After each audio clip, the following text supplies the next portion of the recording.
দর্শক, সংসদ চলছে অনেক দিন থেকে, কিন্তু সংসদের বাইরে চিৎকার চেঁচামেচি করা এবং ওসমান হাদির হত্যাকাণ্ডের বিচার যারা চেয়ে মুখে ফেনা তুলেছেন অনেক বেশি, তারা অনেকেই সংসদে গেছেন। কিন্তু আজকে পর্যন্ত, গতকালকে পর্যন্ত আমরা সংসদে ওসমান হাদির হত্যাকাণ্ডের বিচার চাওয়ার এই ঘটনা উপস্থাপন করে একটি কথাও কাউকে বলতে শুনিনি।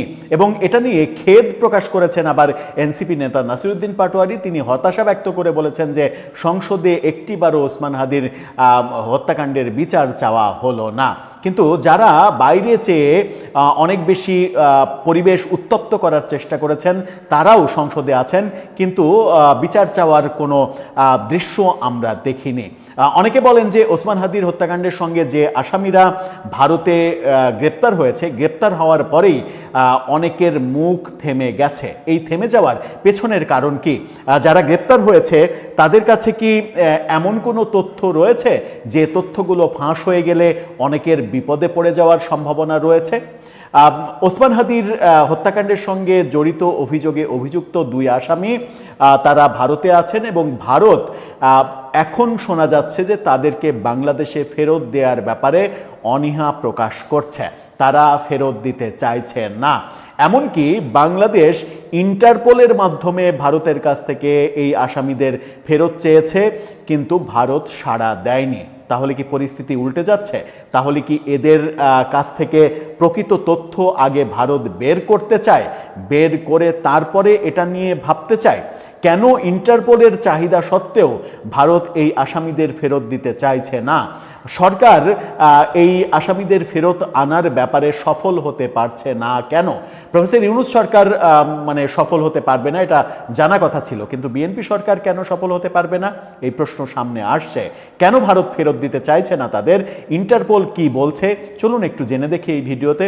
থাকবেন পলিটিক্স টিভির নিয়মিত। ওসমান হাদির হত্যাকাণ্ডের সঙ্গে জড়িত দুই আসামির ভারত থেকে ফেরত না দেওয়ার কথা বলছিলাম। তার আগে একটি মানবিক ব্যাপার বলতে চাই। ফুড ফর অল, সবার জন্য খাদ্য, এই স্লোগান নিয়ে, এই নামে একটি নতুন চ্যানেল যারা অসহায়, সাধারণ, দরিদ্র, ক্ষুধার্ত মানুষের পাশে খাবার নিয়ে, রান্না করা খাবার নিয়ে দাঁড়াতে চাইছে, তাদের এই মিশনে আমরা শরিক হয়েছি, তাদেরকে সহযোগিতা করার চেষ্টা করছি। আপনারাও যারা আমাদের দর্শক, তারা ডিসক্রিপশন বক্সে লিঙ্ক দেওয়া থাকবে, সেই লিঙ্কে গিয়ে চ্যানেলটা অন্তত সাবস্ক্রাইব করে তাদেরকে অনুপ্রেরণা দেবেন, যেন এই অমানবিক বিশ্বে এরকম একটি মানবিক উদাহরণ 18 কোটি মানুষের গণ্ডি পেরিয়ে সারা পৃথিবীতে ছড়িয়ে পড়তে পারে। চলে যাচ্ছি মূল আলোচনায়, যেখানে বলছিলাম ভারতে অবস্থানরত ওসমান হাদি হত্যাকাণ্ডের সঙ্গে জড়িত দুই আসামির ফেরত না দেওয়ার ব্যাপারটা। ভারত নাকি ফেরত দিতে চাইছে না।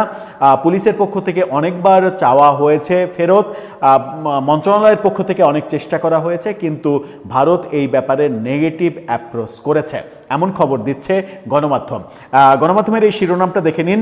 সেখানে বলা হচ্ছে, ফয়সাল আলমগীরকে ফেরাতে ইন্টারপোলের চিঠি, সাড়া দেয়নি ভারত। ইন্টারপোলকে দিয়েও চিঠি দেওয়ানো হয়েছে ভারতের কাছে, কিন্তু ভারত সাড়া দেয়নি। কি বলছে?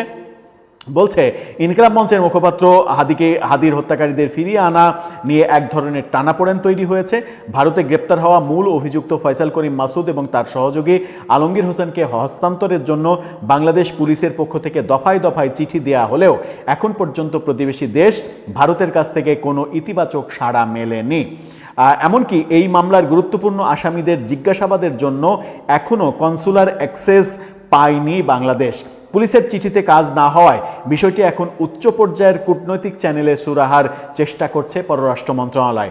আগামী 7 এপ্রিল পররাষ্ট্রমন্ত্রীর দিল্লি সফরে এই বিষয়টি দ্বিপক্ষীয় আলোচনার মূল কেন্দ্রে থাকতে পারে বলেও ধারণা করা হচ্ছে। 7 এপ্রিল পররাষ্ট্রমন্ত্রী ডক্টর খলিল তিনি ভারতে যাচ্ছেন, দিল্লিতে যাচ্ছেন। সেখানে অজিত দোভাল এবং ভারতের পররাষ্ট্রমন্ত্রী এস জয়শঙ্করের সঙ্গে তার বৈঠক হবে। সেই বৈঠকে গুরুত্বপূর্ণ বেশ কিছু ব্যাপারে আলোচনা হবে। সেখানে ভারত বাংলাদেশ সম্পর্ক একটা গুরুত্বপূর্ণ ব্যাপার। ভারতের সঙ্গে গঙ্গা চুক্তি শেষ হয়ে যাচ্ছে মেয়াদ এবছরের ডিসেম্বরে, সেই চুক্তি রিনিউ করার ব্যাপারে আলোচনা হবে। শেখ হাসিনা এবং আওয়ামী লীগের রাজনীতি নিয়ে আলোচনা হবে এবং ওসমান হাদির এই দুই আসামিকে নিয়েও আলোচনা হতে পারে বলে গণমাধ্যম আভাস দিচ্ছে। পুলিশ সদর দপ্তর সূত্রে জানা যায়, বাংলাদেশের সঙ্গে ভারতের বন্দি বিনিময় চুক্তি থাকা সত্ত্বেও থাকায় হাদি হত্যা মামলার প্রধান আসামি ফয়সাল সহ তার সহযোগী আলমগীরকে দেশে ফিরিয়ে আনতে তৎপরতা শুরু হয়েছে। সেই প্রক্রিয়ার অংশ হিসেবে বাংলাদেশ পুলিশের এনসিবি বিভাগ ইন্টারপোলের মাধ্যমে আসামিদের প্রত্যাবর্তনের জন্য সংশ্লিষ্ট ভারতীয় কর্তৃপক্ষকে চিঠি পাঠিয়ে অনুরোধ জানিয়েছে। তবে ভারতীয় কর্তৃপক্ষ এখন পর্যন্ত এই চিঠির কোনো সাড়া উত্তর কিছুই দেয়নি। পুলিশের পক্ষ থেকে বিষয়টি সুরাহা না হয় আসামিদের ফিরিয়ে আনার দায়িত্ব নিয়েছে পররাষ্ট্র মন্ত্রণালয়। বর্তমানে পুরো বিষয়টি এই মন্ত্রণালয় তদারকি করছে এবং ইতিমধ্যে তারা ভারতীয় পররাষ্ট্র মন্ত্রণালয়ের সঙ্গে যোগাযোগও শুরু করেছে। ইন্টারপোলে কাজ হয়নি, এখন পররাষ্ট্র মন্ত্রণালয় এই চ্যানেলে কাজ করার চেষ্টা করা হচ্ছে। ভারতীয় কর্তৃপক্ষকে চিঠি দেওয়ার বিষয়ে গত 29 মার্চ পুলিশের এক ঊর্ধ্বতন কর্মকর্তা নাম প্রকাশ না করার শর্তে গণমাধ্যমকে বলেছেন, হাদি হত্যা মামলার প্রধান আসামি ফয়সাল এবং তার সহযোগী পশ্চিমবঙ্গে আটক হওয়ার খবর পাওয়ার পরপরই আমরা আইনি প্রক্রিয়া শুরু করি। গ্রেপ্তারের কিছুদিন পরেই বাংলাদেশ পুলিশের এনসিবি বিভাগ ইন্টারপোলের মাধ্যমে ভারতীয় সংশ্লিষ্ট বিভাগকে আসামিদের হস্তান্তরের অনুরোধ জানিয়ে চিঠি পাঠায়, কিন্তু সেই সব চিঠি ভারত আমলে নেয়নি। এরই মাঝে আমরা দেখেছি পশ্চিমবঙ্গ থেকে এই দুই আসামিকে দিল্লিতে কেন্দ্র দেখভাল করবে, এই ব্যাপারটা রাজ্য সরকার আর দেখবে না, কেন্দ্র দেখবে, সেই কারণে দিল্লিতে ট্রান্সফার করা হয়েছে। তার মানে এই ব্যাপারটা ভারতীয় কেন্দ্রীয় সরকারের আওতায় চলে গেছে। সেই ক্ষেত্রে বাংলাদেশের পররাষ্ট্র মন্ত্রণালয় থেকেই এই দেন দরবারগুলো করতে হবে ফিরিয়ে আনার ব্যাপারে। কিন্তু আশঙ্কার ব্যাপার হচ্ছে ইন্টারপোলের চিঠিতেও ভারত কোনো সাড়া দেয়নি, নাকি ভারত এটা একটু গোস্বা করে বসলো যে তোমরা ইন্টারপোলকে দিয়ে আমাদেরকে চিঠি পাঠাও কেন, তোমরা সরকার থেকে তো আমাদেরকে অনুরোধ করতে পারো, সরকার টু সরকার হতে পারে, ইন্টারপোল থার্ড পার্টিকে দিয়ে তোমরা চিঠি দিয়ে আমাদেরকে বিব্রত করবে কেন? এরকম প্রশ্ন যদি ভারত করে বসে তাহলে কিন্তু বিপদ আরও বাড়বে।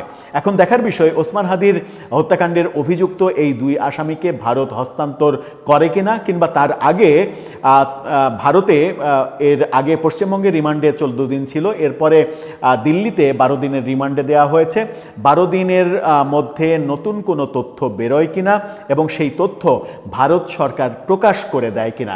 ভারত সরকার প্রকাশ করে দেওয়ার পরে হয়তো তাদেরকে বাংলাদেশের কাছে হস্তান্তরের ঘটনা ঘটতেও পারে, যেন তারা এটা ভাবতে পারে যে যেন প্রকৃত তথ্য বাংলাদেশ সরকার আড়াল করতে না পারে।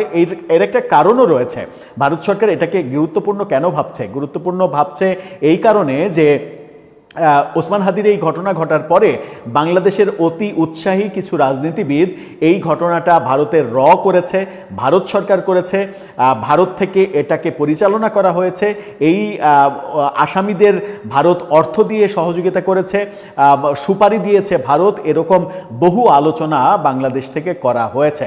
যেহেতু এর সঙ্গে ভারতকে জড়িয়ে ফেলা হয়েছে, সেহেতু ভারত এটাকে সেন্সিটিভ কেস হিসেবে নেবে, এতে অবাক হওয়ার কিছু থাকার কথা নয়। আমরা এই ব্যাপারটাকে আরও বেশি জটিল করে দিয়েছি ভারতের এর সঙ্গে জড়িত থাকার বিষয়টা নানাভাবে উত্থাপন করে ভারত বিরোধী অবস্থান নিয়ে। এখন দেখা যাক শেষ পর্যন্ত তারা আমাদের কাছে হস্তান্তর করে নাকি বিকল্প কোনো পথে যায়। দর্শক, আপনার কাছে কি মনে হয়, ওদেরকে কি ভারত হস্তান্তর করবে নাকি হস্তান্তরের আগেই মূল তথ্য তারা বের করে দেবে? আপনার মতামত জানিয়ে লিখতে পারেন।